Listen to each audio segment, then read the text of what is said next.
I didn't find God in a church.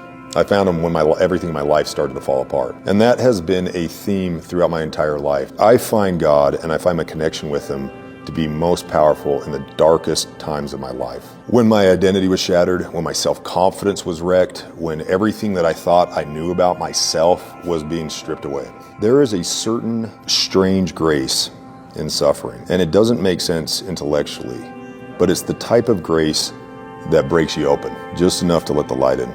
I've gone through a lot of hard things in my life. I've been tested like everybody has. Like, this life is a life of suffering, because suffering is the universal educator. We don't ever learn anything until we first suffer it. It's in that chaos that God comes to us, but it's in those silent moments after the storm that you really begin to feel the presence of God come into your life, where real transformative change occurs. The wise sage C.S. Lewis said, "God whispers to us in our pleasures, but shouts in our pain." We all think suffering is some form of punishment, but maybe it's an invitation.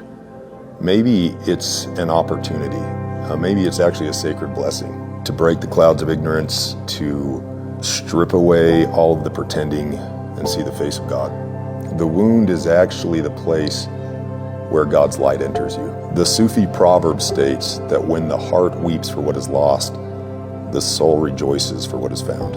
Sometimes God lets us break not to punish us, but to rebuild us without the lies.